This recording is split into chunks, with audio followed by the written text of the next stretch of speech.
Brett Deledio. Oh, gee whiz, mate. It's been a long time in the making, this one. As we said off air, episode 3 of the Dylan Friends podcast, you were on and you starred. And, geez, we really set some household names alight back then. There's some real folklore that's been bought from that episode. But it's an absolute pleasure to catch up with you, mate, and get you back on. No, thank you, mate. I did want to check out just having a bit of a do-over. I thought...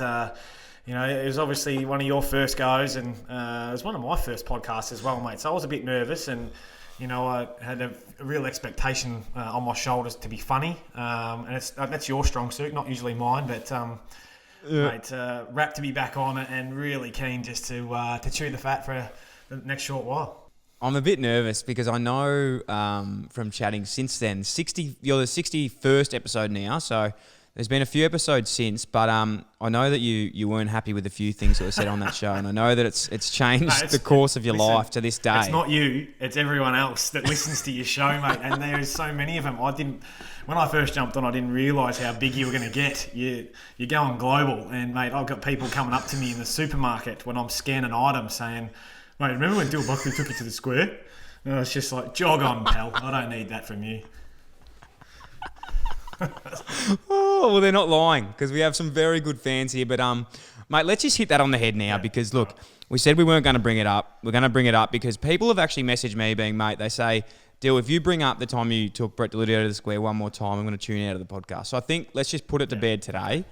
This is the last time it'll come up because there's a little backstory to this as well, which actually is very special. But something that scared the shit out of me was when you were retiring. You got up and made your speech, it's actually always, in all seriousness, it's always an honour to be in the room when someone retires from footy because it's a very, very special time. It's always very emotional, and it's very, if someone like yourself, without pumping yourself up too much, because we'll do that today, but you had a tremendous career. Thank you, mate. And you're doing this incredible speech. And, everyone's getting very emotional, beautiful speech. And then you get to the end of the speech and you said, now, there's something that's been going on in my career and I want to put a few rumours to bed. And everyone's like, Jesus Christ, what's going on here? Like, have they sacked him or is there something like really weird going on behind the tables? I don't know what's going on here. And it was a little bit of controversy. But, mate, take over because it was probably the highlight of my career from there. Well, yeah. I just wanted to put to bed, mate, and just right a few wrongs and a few mistruths that were being promoted. And I think I went along the lines of round 15, 2015, and read out your stat line, which is wasn't too bad, but it wasn't noteworthy. And then my stat line, and just at the end of it, I had the kicker just pulled out of my pocket, mate, just a little watch, and I brought it with me today. Oh, mate. The Tissot. Yeah. The Tissot that you won just that so night on me. Well done. Yeah, that's just thanks, Duck. The Duck gave me that one, mate. There you go. Anyway, I saw someone tweeted me the other day saying, Swampy, can you find out the stats for Dill Buckley v Brett Deledio in that game so we can put it all to bed. But, yeah, mate, it was a good day. You actually took a great mark that night. I did. I can't remember that. I've forgotten. But we'll get it up for everyone that's watching. Plenty of good marks in the career. Watching, driving it towards the outer side. Buckley with wonderful courage. What a terrific mark. Also, mate, another episode that I know you'd be big on is Aaron Finch. We had the big Finch Meister on, who's a good friend of yours.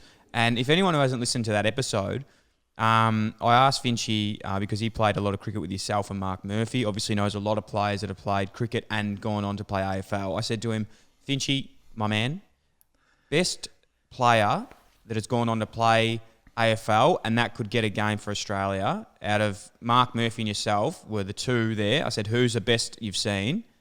And again, I don't like to pump me up too much, but he said, mate, Brett Deledio takes a cake. Yeah, well, that's very nice of Aaron. I didn't pay him, so don't worry. I haven't spoken to him that recently, but very nice of him. I did have a listen to that one, mate, just to check that you weren't just telling me porky pies, but I kind of wish sometimes that I did take up cricket, especially after some stinkers. I reckon my calves could have survived for a bit longer, mate, if I had have taken up cricket. Not as many Ks in the legs. Mate, speaking of calves, and this isn't even a joke, this is actually serious, I wasn't going to bring it up, but I messaged you last week to come on the podcast. I went on a run. So I messaged you on Sunday to come on the podcast. I went on a run on Monday, did my calf as soon as I got off the phone to you. What? Now, if you're telling me that that's got something to do with you, that is actually true. There's something there that's me and you together. When we talk, we can't be hanging out because calves just pop. It's miserable. And actually, Grigger just texted me yesterday. He's popped his as well. So, mate, anyone who makes contact with me, don't go for a run in the next couple of days. Just give it a few, and look after yourselves. But mate, we've had some calf injuries between us, and we shared a lot of stories. I tried to convince you to get on the career savers, but Matty Rao, mate, he's no worries. He's never pop a calf with those big chunks that he's wearing. So good luck to him. He's a superstar, Matty Rao. Mate, plenty's been happening. As we said, first, you were my third guest on the show, but so much happened since then. That was midway through 2018. So obviously, we still had a year and a half there together. How do you look back now? Have you had time to sort of reflect on the end of the career, I suppose, and your career in general, because it was absolutely astounding, but it didn't end the way you wanted with injury and whatnot. Have you had time to look back on it now and sort of reflect on the last few years in your career as a whole? What's sort of been going through your head in the last sort of 6 months, 9 months? Well, it's probably difficult to answer that considering the lockdown and everything that we've been in, mate. It's sort of part of me's like, do I miss footy? Yeah, 100% I miss it. But would I like to be away from my girls up in the hub for 12? I was talking to one of the boys yesterday. 12 weeks haven't seen their kids for. So yeah, tough. But yeah, just the way it finished, mate. I always thought when I had that run of like 7 or 8 years in a row, hardly missed a game or didn't miss a game, that I said to my old man, I'll play, till I'm 35, and then I'll be about done by then. I'll be fully cooked. But yeah, mate, before you know it, spending umpteen days in rehab and trying to get your body right. After never having an issue, I used to bag the blokes who had calf issues. I just say, mate, my calves are too skinny. It's just bone. If I ever have anything, it'd be like it'd be a broken leg. It won't be a calf issue, a muscle that's gone wrong, because there's no muscle there to actually hurt. And you've seen how skinny my little calves are. But it's disappointing that it ended the way it did, because I still felt up here that I was still no worries in terms, like, mentally. I was willing to put the work in, but my body just let me down, mate. And there was just a chance that, it's just disappointing that you didn't get to play as long as what you thought you could. But I've come out and I'm still healthy now, mate, and got plenty of life left. Haven't ruled out playing footy again at some level. I've had a few offers from a few mates around the state, but I think, to be honest, mate, if I get a chance to play with my brother down the coast, that'll be the biggest thing for me. And then my brother-in-law's up the country. If I can get a chance to play with him as well, just to have a laugh, mate, and sit full forward and kick a few snags, I'll be pretty happy with that. Yeah, mate, it is crazy. You look at a lot of guys now, and I don't think anyone, no one really gets to go out on their own, the way they want to. I don't think there's not a lot of players these days, like maybe one or two that really get to go to the end and do what they do. You look at, someone even like Bryce Gibbs, who retired recently. Who would have thought that, those would be the circumstances that he went out on, but in all, as well with that, it could have probably been really better with getting carried off by two of his best mates. So it is pretty sad, but like you said, you do what you do, and mate, you just got to be proud of your career, because it's a great one. Let's talk about, we did speak about this, but I think now that we're both out of the game, we can speak on it a little bit more freely, because we're not really connected to a club. But like the toll on players in rehab, like the toll it can take, mentally, physically, emotionally, like how hard was that for you, man? Because like there was times there where, we were going through a lot together. Obviously, it was a little bit more at stake for you because of, of being, towards more the end of your career, even though I was as well. But, I hadn't really done what you'd done and hadn't been there, and to try and play in a grand final and stuff. Like, how hard was it, man? Like, I know, I'm asking this question because I know how hard it was, but for yourself to sort of talk about it now, like, what were the hardest parts? I think, mate, just not having an answer was the hardest thing. Because you could feel so good for so long, and then all of a sudden you'd just get another injury. And that was the thing that just, because it come out of the blue, you couldn't really prepare for it, or you get a few warning signs and you could back off a little bit and then it'd be fine.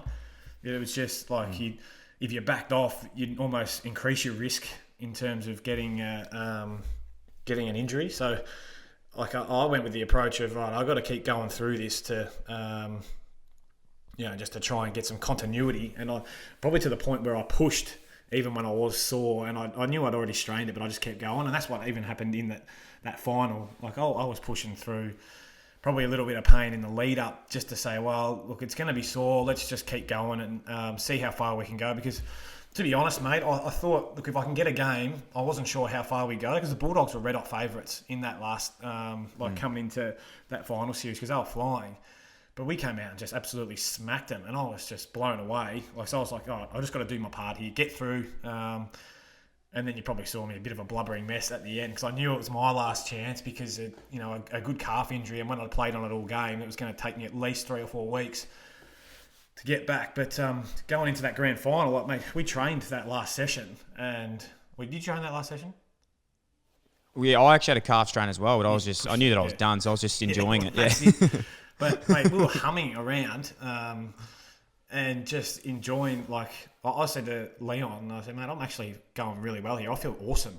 Probably give me a chance. Witters is coming off having his appendix out, surely. Look at him. He looks like a set of white teeth. He's that pale. Phil, obviously, under an injury cloud. Not that I was saying I could play full back on Jack, bugger that. But, yeah, mate, look, I'm certainly not filthy on it or anything like that, but it would have been nice just to get a taste. But given how the result panned out, not that you think that going in, mate, or you know that going in, I'm kind of glad I was sitting in the stands because that could have been really detrimental to me, my psyche, having playing in the grand final but losing to your old team by 89 points. It's hard enough watching them do it twice, and then but then to have it done to you while you're out there, sort of a bit much, if that makes sense. Yeah, what's that like now, like the relationship with Richmond? I know that for yourself, it's not, I hate saying it's a sore point. I hate it when it keeps getting brought up with yourself because you, as a player, are bigger than this whole situation. It's just one little thing in your story. But what's the relationship like now? Like, have you come to, not peace with it, but like, have you sort of just realised now that that's what it was? That's how it all went by. Are you sort of still connected with the footy club? Like, I know, you're a past player of 2 clubs now, but, would you be happy to get back down there and be a part of it all? Do you still support them? What's it like? I'll tell you, what impressed me the most was what Nathan Buckley said in his press conference the other day. He's like, yes, I haven't won a flag. I'm striving to get one, but it doesn't complete me, so to speak, as my life's very full. And that's how I feel as well. Like I pursued it as hard as I could, gave everything to try and get myself a chance in terms of like trying to win a flag. Mate, no one knew that that's where the Tigers were going. I worked my ass off to try and get us to that point, and whatever happened, I changed because I was tired of where I saw the place being at, and they turned it around. Well done. That's fantastic. Very happy for all my mates and everyone that's been able to achieve what they did there. But, mate, it doesn't define who I am or the career that I had. A lot of people say, I had someone tweet me the other day, is he the most unlucky person from what? Mate, I still played 275 and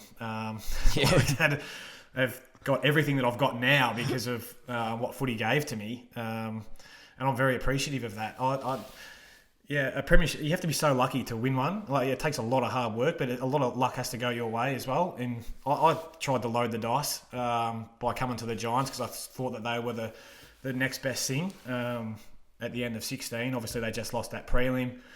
A lot of things didn't go our way. Couldn't keep all the players on the park. I couldn't even get on the park. And, yeah, mate, it is what it is. Like, we had a real shot at it. We were actually going pretty well against the Tigers in 17. Then obviously a bit of controversy with our best player at the time couldn't complete the game, being knocked out, and we ended up going down by 30 points, but we were level halfway through the third, so it wasn't like we were blown out of the water. But to answer your question, mate, I'm completely fine with it. I still love the Tigers. I love that place, love what they gave me, love the people that I met there, the people that I still know that are there. And, mate, 100%. I'll go back and watch when we're allowed to go, if we are. I'm a life member there, mate, so I'll be taking my girls and my family, and we'll see where it goes from there, mate. But I'm certainly not bitter by any stretch. No, I know you weren't, mate, but I think it's good to touch on because your mindset there's it's unreal, and it's very. I did see what Nathan Buckley said the other day. We had Ben Crow on not long ago, who's got an incredible mindset and those sort of things. Because it's without making this about me, because it's not at all. But if I look at my career now, a lot of people, when they talk to me about it, I already feel like they think that I'd be disappointed. But like, I'm nothing but proud. Like you when you leave everything out there, man, you just give it a crack, and you get to where you are now. You're just proud of your journey, and like even if you did stuff up and you wish you could do things different, all you got to do is learn from it, and like you wouldn't be where you are now unless you did those things. 100%. So if people said to me like, could I have tried harder? Fucking oath, I probably could have tried harder. But like I know that now, so now I'm going to try harder and things that I'm doing now. And I wouldn't be doing a podcast. I wouldn't be doing anything I'm doing now if I didn't stuff up when I was playing footy. But it probably leads into the next question, because you probably did answer it there. But what would be something? I always see like the AFLPA do these sort of articles on like, what would you tell your younger self? At the start of your career, do you have anything that sticks out that you tell yourself, not maybe as a younger player, but even just throughout it? What's something you learned, you look back now and think, fuck, why did I worry about that? Oh, mate, geez, I worried about a lot. I was a real stressor going into games. I've had people ask me quite a bit about the number one draft pick expectation and how that plays on your mind. And at the time, I always answered it, and I still answer it like, I never really worried about it, and I probably didn't, but I knew that there was an air of expectation for me to perform and to try and be the best player for the Tigers, and that weighed heavily on me when I didn't, and so I'd worry about that a heap. So I'd probably say, look, don't stress about that, and just concentrate on what your coach wants from you, what your teammates want from you. Try and invest in being a better leader. And however that looks, like I wish I had found meditation a hell of a lot earlier. I didn't start meditation until 2014, because that just took me away from all those thoughts of like I'm worrying about what Damien Barrett or Mike Sheen's going to write about me before I've even played the game. And that's not. I haven't got any. I'll do with Mike, but not with Damo. Like I actually get along pretty well with him, but Mike Sheen. He wrote me off once. Hasn't put me in his top 50 ever, so I'm holding a grudge. Me too. Yeah, well, you understand my pain. Exactly. Anyway, the other thing would be, mate, just take your breaks when you get your chance, because we were shit for a long period of time. So I thought the only way for me to get back, or for us to be better, was for me to train harder. And I basically finished playing. Finish the season, so you'd have your end of season mat Monday and your beers with the boys for the week and whatever else. And my brother was still playing country footy in finals, so I'd go back up there and start training with him and saying, well, this is an extra session that I might get. So I'd be flogging myself, and I did that for years on end because we weren't playing finals, so we'd finish that early. I remember going for a run around the town with Chrissy Newman. Our first run was still like preliminary final weekend, so we were hearing the cheer of the crowd at the G. And knew he's just like, how depressing is this? Like, this is what we've got to be getting better at. So I'd say just take your rest. And I think that would ultimately probably help my calves a little bit more, because I think it's just overload with what's ended up happening. But that probably two things there, mate. I'm not, I'm certainly not bitter by any stretch, mate. I just, lessons learned, isn't it? As you said before. It is, mate. And I think that just talking about that pre-season thing there, I honestly reckon. They say, early days, 100%. I do agree with the big pre-season, because you got to get the runs in your belt and really sort of, learn how to get fitness and get through a big, channel of work. But later on in your career, I seriously think after the age of 25, if you've played consistent footy, you should not be doing anything really big before Christmas. Because every year I look at, when I'd come back in incredible condition, I just break down. As soon as I got to like after January, I was just cooked. And I got to the year, and then you get halfway through and you're like, mate, I'm already over it. Like, blokes I seriously think there's a place, and I think that now COVID's happening. I think that's going to be a bit of a blessing for a lot of guys that are going to realise now, like, you don't have to be flying in January. You need to just be hitting the peak at the right time. And is that round one, or even if it's, round sort of later in the year, you'd rather be flying in the second half of the year than the first half of the year, that's for sure. I wish I knew that. And Chris Judd always said, and it only really made me, take note of this at the end of my career as well, but he said, you'd rather play the last 5 games than the first 5 games. And I've never seen a truer statement, because you don't sign contracts in the first 5 games, and the last 5 games of the year are normally finals and premierships. So if you can be peaking, it's definitely coming into peaking at the end of the year. But I don't think coaches understand, or they understand it, but they wind you up to be absolutely flying for the first NAB Cup game. Oh, geez, it's on. You got to get yourself ready to go, and you got to be flying, because there's spots, and if you're not playing that NAB Cup game, who knows where that puts you when the games come around. You're sort of like, yeah, I wish I had Dusty's confidence and just be like, wait, I've got a break. I'm going to enjoy my break, and then I'm going to come back and I'll work my backside off. And he goes, oh no, I'll be playing round 1. They're not going to not play me. It's like, yeah. Like, I always thought that, because I wasn't a blessed runner, so like I had to work my backside off to actually like be somewhere near the front. So that's why I had to come back in such not good, real good shape, but good enough shape that I'd be somewhere near the front, because I didn't want to be embarrassed by some young punk coming through and saying, well, geez, look at Lids, hasn't done the work. But yeah, anyway, mate, it's water under the bridge. I certainly haven't been for any runs lately. I'll give you the hot tip. Yeah, as I said, I went for one yesterday, pinged a calf, and I won't be doing any rehab programs, that's for sure. Seriously. One thing I loved what you said before, and this is genuinely just bringing this up randomly because I had a chat to a mate about this yesterday, but you're talking about like taking a break and like taking, there's that mindset of when you're in footy, and I think that I've even put this more into my life now, but it's like you always feel like you have to be this new sort of wave of like hustle. Like you just can't stop working if you want to like succeed at something. You just can't stop. You just got to keep going.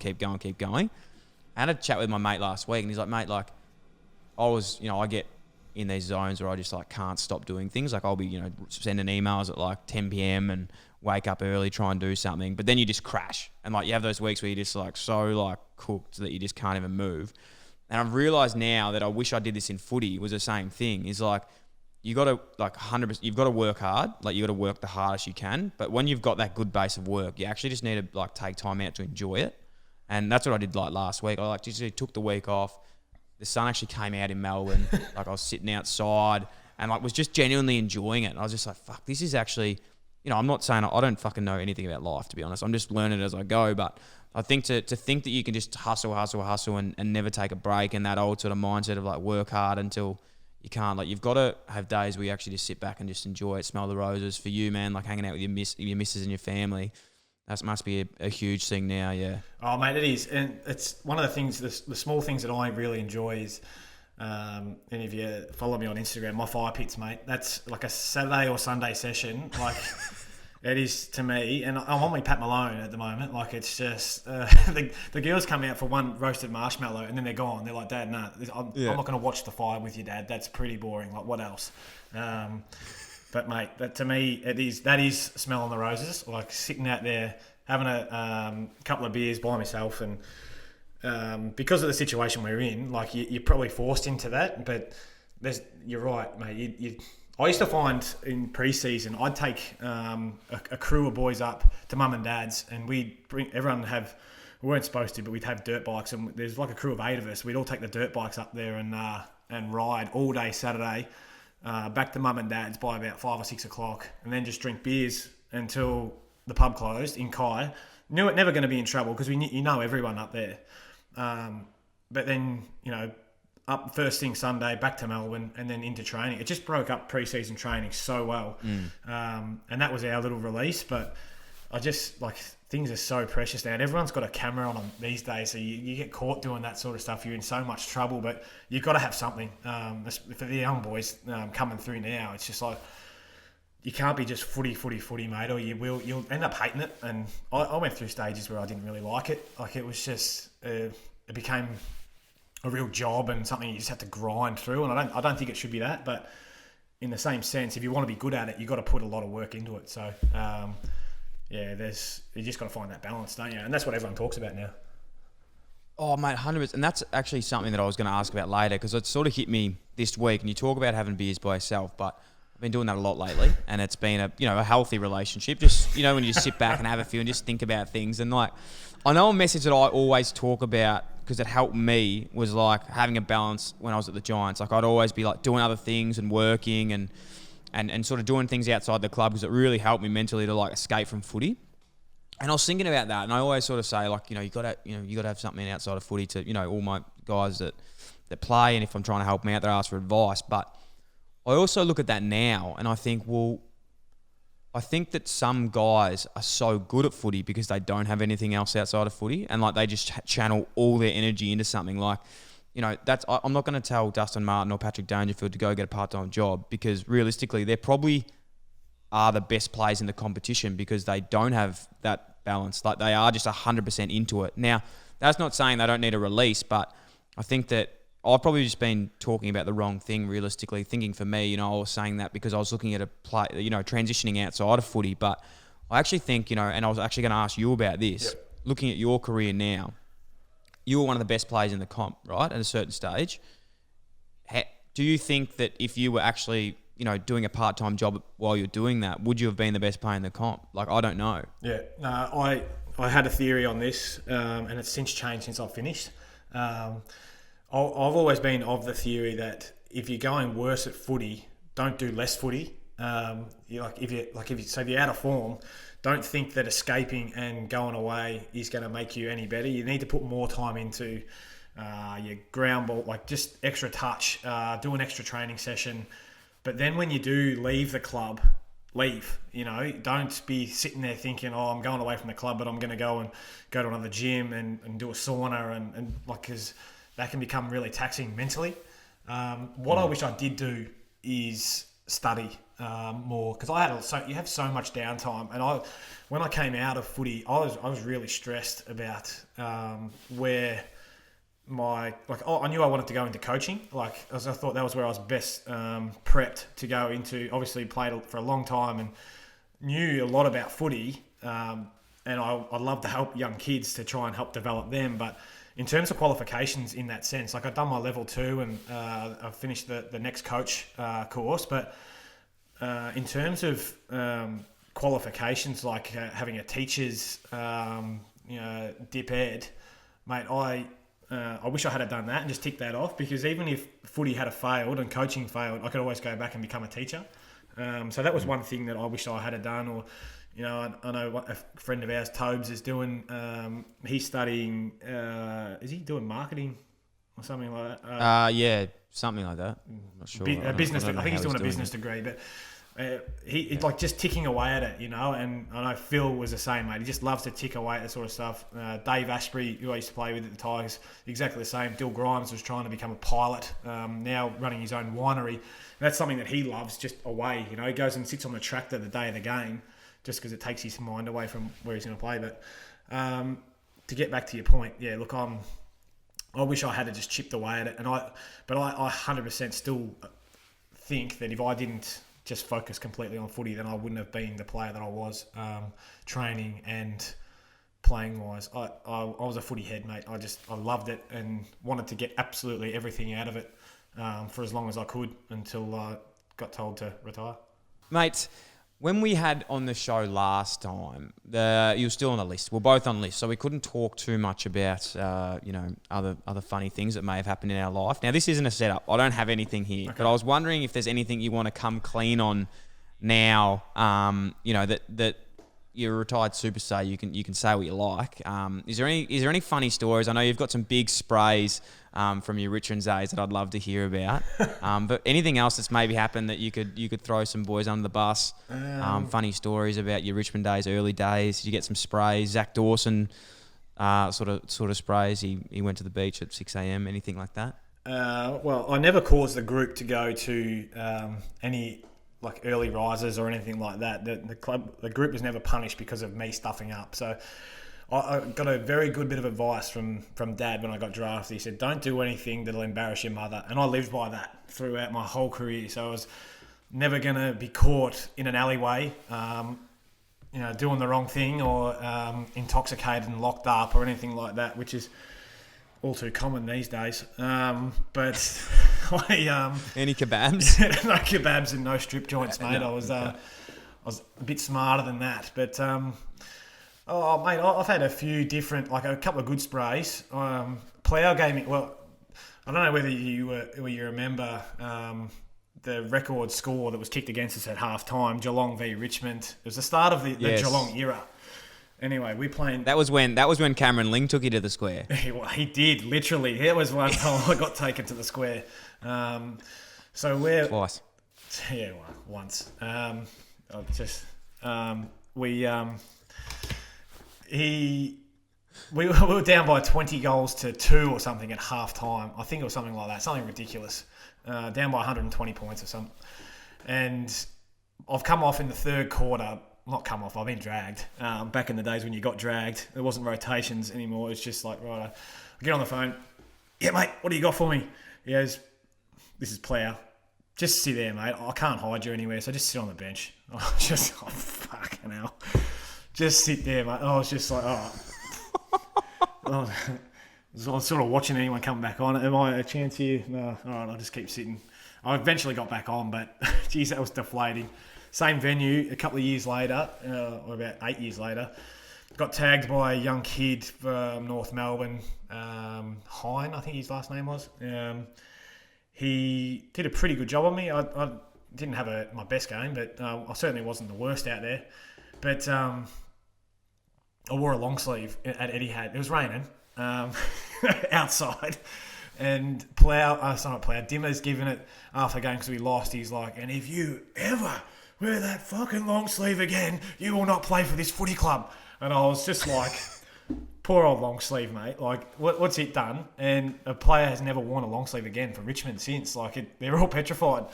Jack gets he's allowed to in pre-season because he's had skin cancer just to cover his pale skin. But no one else is allowed to wear a long sleeve, not even for training. One good story, like a funny sort of story. It's not really throwing anyone under the bus.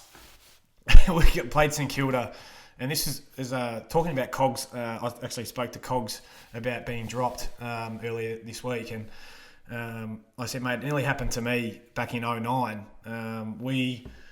We played the Saints, and they'd beaten us like the last 10 years. We hadn't got close to them. They smacked us, and Walker actually tore me to shreds because I didn't run one way.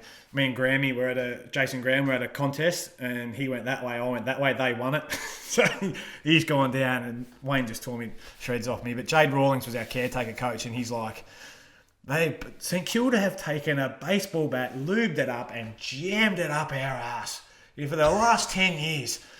And everyone's just like, oh, and as we're walking out, Cuzzy's like, well, at least they lubed it up. He said they could have done it without lube. That would have hurt. But anyway. Looking at retirement now, so obviously retired, father of 2. We have touched on a little bit, but what are the main things you miss, and what are the things you don't miss? I miss probably the structure and the routine of my weeks, knowing what I was doing every week. The preparation, I was huge on getting my body. I used to love going out against my opponent and saying, well, I know I've put the work in. Have you? Let's put it to the test, you know? I love that side of it. As you've probably seen with the battling ropes photos and what else, mate. You know, it's sort of... I didn't mind a bit of shirt off time. But I miss interstate trips. I used to really enjoy interstate trips when I was at Richmond, because we only did it 6 times a year. They used to be awesome. I used to love getting away. I think the boys would be sick of them come now after what they've been through the last 8 months. But they were always good fun. What I don't miss? What don't I miss? It's just there's lots of things that meetings used to.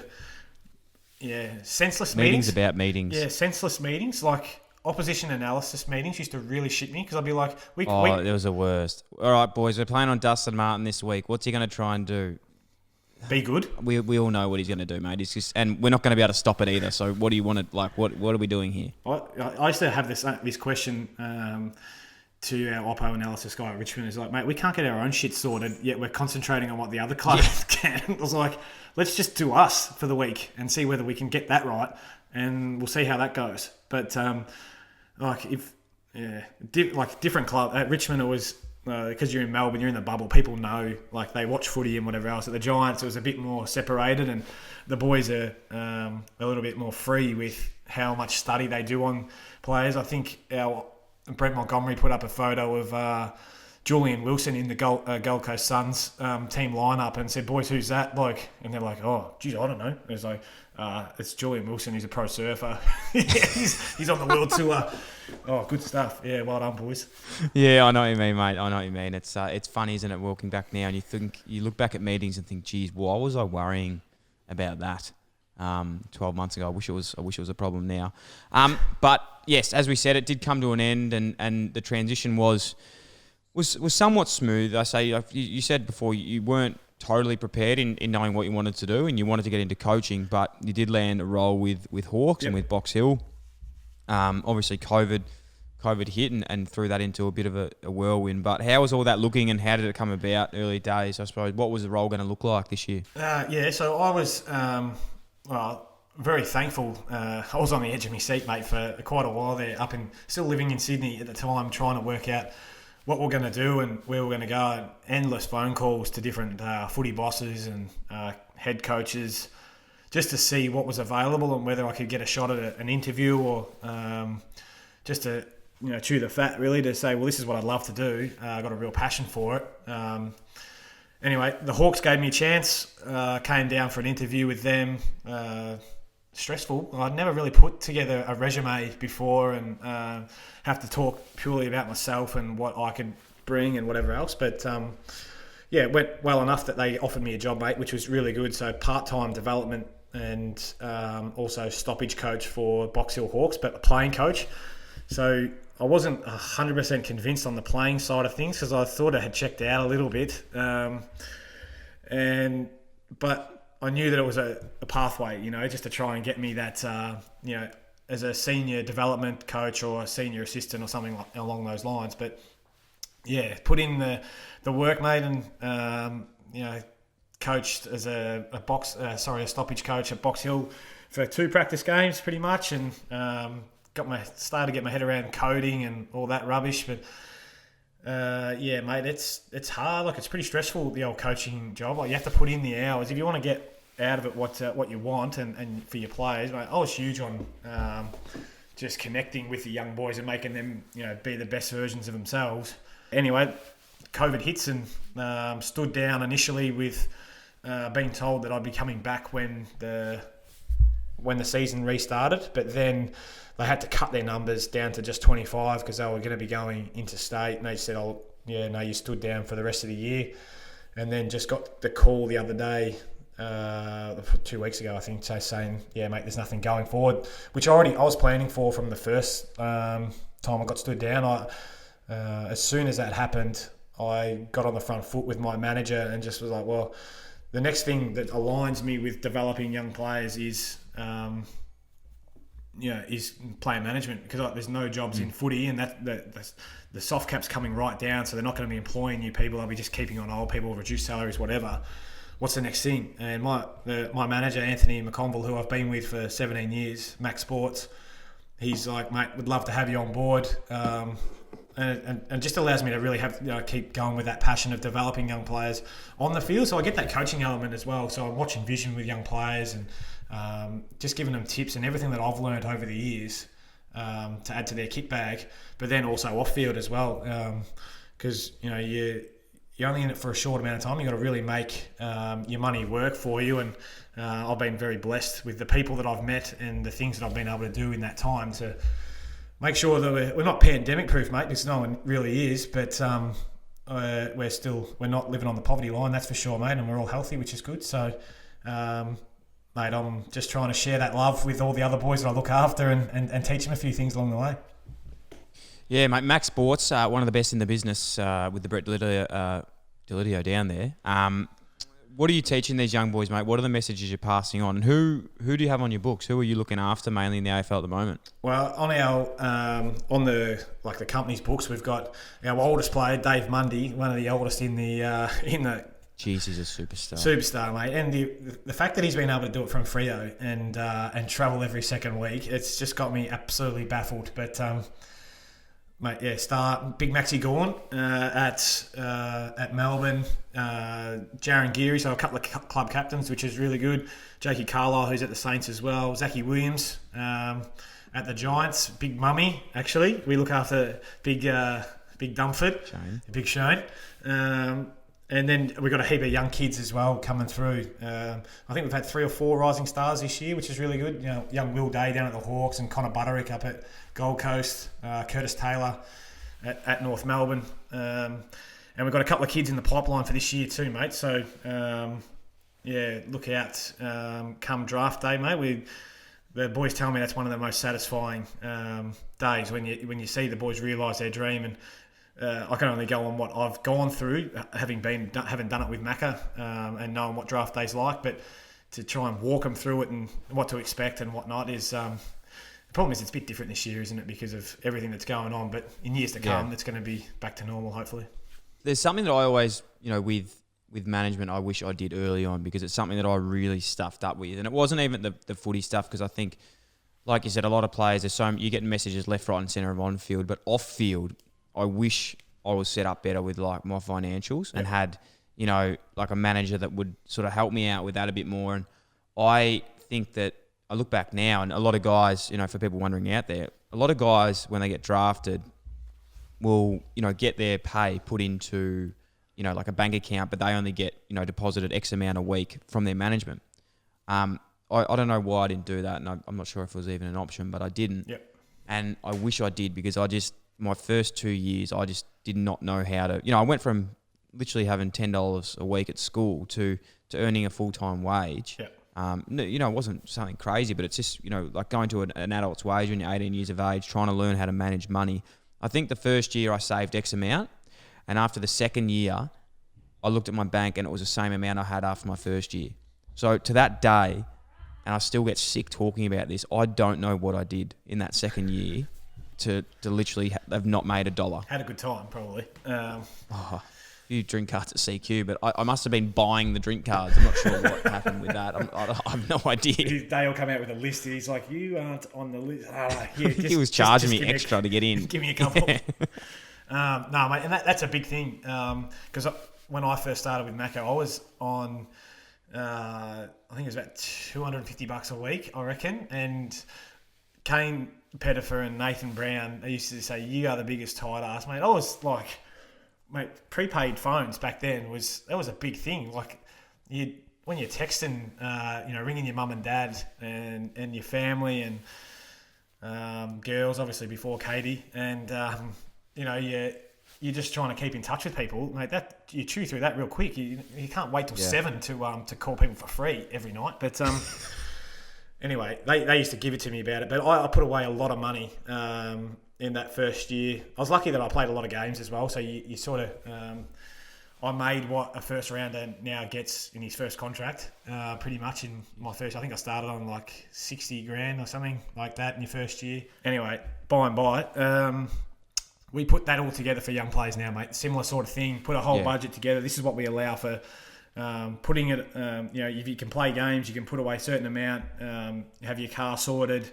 This is what we put away for bills, your food for the week, and then the rest is put in the safe. To hopefully, by the end of your second year, have a deposit almost for a little townhouse or something like that. But we've got people aligned with our company just in terms of mortgage broking, financial services, accounting, all that stuff. Everything's just sorted, like to make sure that we're offering the best. And something that I had when I was going through is that you don't have all of it up here yourself. You've got to be able to outsource and rely on people to do their jobs, and that's something that we can offer for our boys. And I just want to make them really enjoy learning about their money, I think, and making the most of it, so they don't fall on their ass, mate, as you see a lot of players do when they come out of the game. On that though, you just mentioned before about the soft cap, and with AFL, how's that going to affect it all? This, coming into AFL now, like with contracts and stuff. Do we know if the list size is going to be reduced? Well, we still haven't been told, mate. Yeah, no idea on that just yet. Which is, I think it's frustrating, mostly for footy bosses, but us as managers as well, because you could potentially lose kids off the end that, or older players, just because they have to reduce the amount that they're going to spend. But I think in terms of new contracts at the moment, it's just written into guys' contracts. Whatever the cap is reduced to, that you'll then receive that reduction as well. So it's it's part and parcel, mate. Everyone's just taking their cut. I don't think there'll be a player out there that doesn't take the cut that the whole league's taking. Brett, as well as an astonishing management career with Max Sports, you're also dabbling in the media, and we're loving that. We're loving Brett in the media. But one lesson, I've learnt this, and I know you've learnt this of late, but comments can get taken out of proportion very quickly as past players. You had a bit of an incident not long ago. Yeah. I wouldn't even call it an incident, but you had a bit of a... What even happened with that, by the way? I didn't even hear it, but I just know that it just blew up. Yeah, well, I was asked about the Giants and how they were travelling earlier in the year. And they said, well, what is it? What's going on? I said, well, to me, and what I've always thought it was that when the shit hits the fan, because these boys are so used to when they come through being the best player in their team, that they just up their rating, they do more, and they end up turning the game around. The problem is when you start doing that, you're not relying on your teammate to do his job. And, it looks like you become selfish because you're trying to do more yourself rather than relying on your teammate to do that. That was what I said. The grab was, Deledio says Giants are selfish and only want to play for themselves. And I was just like, cheers. I've just got Sammy Reid texts me straight away, goes, I love the comments, but some boys probably might not be that happy with it. And I was just like, oh no. So I'm straight on the phone to Cogs, mate. I hope that was all right. I love you boys. I'd never try and throw you under the bus. I know what the media's like in terms of jumping on the Giants boys and always trying to drive the boots in. So I don't want to be that person. And he's like, nah, man, I understand it. He goes, it was a shit headline and it is what it is. He said, we do play that way sometimes. And he said, we're not a selfish group. You know that. I said, mate, 100% I know that. But unless you actually listen to the whole interview, you wouldn't know. But lesson learned, mate. Whenever the Giants come up, I'm just like, beep, beep, beep. Yeah. I pull right out. I was like, what's that? Can't hear. And you're breaking up. You're going into a tunnel. We did just speak then about Cogs. It's a massive at the moment. I honestly can't believe this is what's going on. What's your thoughts on it, man? How do you think that it should have played out? I have some pretty, not strong thoughts on it, but I think it's a definitely interesting one. Yeah, well, my thoughts are that I always, I have been the believer that you stick by your captain regardless. He's a guy that's leading the charge for you, and if his form drops, it's probably because of everything else that's going on in his life with either the footy club or the extra weight that he's carrying in terms of, mate, this extra stuff that captains have to do is ridiculous in terms of speaking for to the media. You're the face of the club. You're caring about every single person from the oldest to the youngest on your list. Then you've got relationships with coaches, assistant coaches, coterie members, the admin staff. So you've got all this extra stuff as well as trying to play good footy. Now, if that's diminishing a little bit, and by no means do I think that he was ever the worst player. He wasn't playing his footy that he was last year or the year before. We're not saying that. But I think what I would have done, if this was me, and I've seen it happen in the past, is just give him a defensive role. Go and say, right, Cogs, we're not getting that offensive output from you, but can you do something for us defensively? And go and play on the weekend, go and play on Clayton Oliver, and don't allow him to have a dominant stoppage game. Just go and play inside, lock him down, and then you can come out off the back of that. And if they're saying, Stephen Kimber was a bit down. No, well, actually, you don't know what he was doing for us defensively and what he does there. He takes their opposition best player out.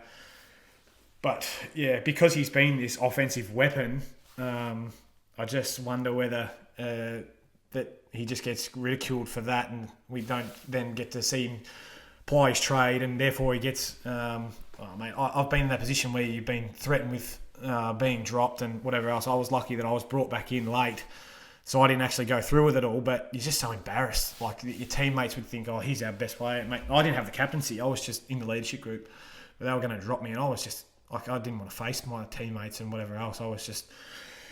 couldn't believe it, but I'm interested in your thoughts. What's your take on it? Yeah, I'm pretty similar. I think that knowing Cogs personally and the type of bloke he is, he's one of the strongest mindseted players, and he's just such a generous, very inspirational leader. He's come off a season where he hurt his knee, couldn't play in a grand final, signed a long-term deal and stayed loyal to the club. He's coming back from his knee. Obviously, it's been an indifferent year. First year of captaincy with all the added pressure. Also got, a team following him around doing documentaries in the Amazon series. And like you said, look at all these captains from past times. There hasn't been a captain drop since... I can't even remember Worsfold when in it was, 98, they were saying the other day, yeah. Yeah, exactly. I think that, I don't think you want to be the first club to, redo that, to be that sort of thing. I don't Especially think a first-year captain. It's fair enough if it's like a captain who's been in it for a fair while and maybe getting a bit long in the tooth and you're sort of like, come on, mate, we've stuck by you for a fair while. But first year, where do you go from there? As soon as his form drops again, do you just drop him? The only benefit I see from this is I'm so excited for him just in terms of knowing him personally, knowing how strong he is mentally, how much he's going to bounce back from this and how much it's going to be one of the best sort of comeback stories from him. We'll laugh at this in probably, less than 6 to 12 months time. There's no way that he'll let, this is going to be actually scary. I'm actually scared for the rest of the competition now from this. That's the first thing I thought straight away. I was like, holy shit, you've actually just poked the bear here. And maybe maybe they are going to look back on this and be like, it could have been the best decision ever. But with everything that's going on, I didn't think it was the right call. But, the proof's in the pudding. He's an absolute superstar, so mentally strong. He's a special thinker, incredible leader. Absolute ripper. One of the probably, the best players that I've had the pleasure of playing with. And I just can't wait to see what comes from it because I think, looking forward, I think it's going to be pretty scary. He's going to be a force to be reckoned with. Totally agree, mate. I think he's... I said all of that on air as well just the other day. He said he's a special bloke. That his care for blokes is something that I haven't seen from too many before. When I hurt my calf, it was one of the last ones I did just before the finals, before I came back. Drops off a bottle of wine and just... doesn't knock on the door. He just texts and says, mate, there's something for you outside. With a little note, thinking of your brother, we'll get through this together, whatever. It's just little things like that. He never ventured into Balmain any other time. Didn't really, he's an East Side boy, no ways about that. But little things like that. That's why you know how much it meant to him that he did that, 100%. realistically. And that's why it meant so much to me as well, because it's out of his comfort zone, mate. He didn't like coming over the Westies. He's an East Side boy, but... yeah, mate, he's a special human that I've taken a lot from him, from meeting him and implemented it into my day-to-day as well. So he'll bounce back, mate, no doubt. He's too good a player not to. Yeah, too good a player and too good a person, mate. He's an incredible guy, and I think if anyone hasn't listened to his episode, you'll understand the way he thinks, and he's all about gratitude and giving back. And I think, in some way, a really weird way, I think that he's sort of planned this as a part of a journey for him, just to make the documentary even better. Yeah, I don't know. I just think that it's going to be going really good. Mate, to finish up, I want to talk about just what's happening this year with the footy. Give us some tips. Brett Deledio, inside knowledge here, end of the season. Have you been watching much footy? I know you're in it now, but who wins the grand final, do you reckon? Who's sort of going to come close? Well, who I'd like to see win is actually the Cats, would you believe? Just because I think that it'd cap off Paddy Dangerfield's career really nicely. And I know we probably talk about, I was talking before about Nathan Buckley with his "On My Life's Empty because I haven't won a flag." And I don't think that at all about Paddy Dangerfield's career, but I just think it'd really cap it off. And they've been thereabouts for how many years? Their last 5 or 6 years, they've made prelims and semis. But yeah, who I think will, I still think the Tigers, mate, to be honest. They're just so consistent across the board. The interesting thing will be is how long does Tom Lynch stay out of the team, and can they go back to what they were in 17 with just Jack as that number one prong and all those little blokes around him. Albeit they'll probably bring in Big Marbior and play him alongside Nank, and in their 450 have one of those resting rucks. So yeah, it'll be interesting to see which way it goes. That's the way I think it'll go. But if Port Power can actually continue on their roll, mate, they're every chance as well. What's next, Brett? What's next for you? Obviously in the management game now. Yep. Is that a transition into coaching one day? Happy doing managing? What's next for Brett Deledio? Mate, I actually think that I'm really happy with the management side of things. I'm absolutely loving it, albeit it's been very difficult this first couple of months with the COVID lockdowns and whatever else. So I'm not learning as much as what I can in terms of probably the bookkeeping side of stuff with just because I've got to be taught it by Macca and Tommy, who I work with, Macca's son. But But mate, in terms of having, I'm a professional at Zooms now. Like I talk to kids most days, and list managers and recruiters and talent managers at the waffle and sample level, mate. It's you become quite adapted. Adapted. I don't know what word that is. I've got the wrong word there. Very good at being able to talk to people and understand what they're looking for, but also, mate, I'm really enjoying just talking to young boys about what they're feeling, what they're seeing, what we can provide them with, how we can look after them, and really wanting to just go on that journey with them. I think that's the biggest thing, not just them, their families as well, so their mum and dad and their brothers and sisters, because that's what my family's been able to do with Macca when I've been with him. So I've learnt from the best in that sense, and now I can implement what I loved out of my manager in terms of what I'm doing now, mate, and just loving doing it and wanting to learn more and more about it. Brett, you're doing a fantastic job. These kids are in good hands. Can't wait to see it all come to fruition, mate, because it's good things ahead for you. I can't thank you enough for your time, as per usual. And thanks again for coming on the show, mate. I can't wait to catch up for a few beers, and hopefully around that fire will be nice very shortly. Absolute pleasure, legend. I wanted to come back on here. I love the Dylan friends. I love the full kit that I've got now, mate. I probably should have had it on for you today, but a beer around the fire pit, mate, when we can. Look forward to it, mate. You have your Melbournes, I'll have me goats, and we'll go from there.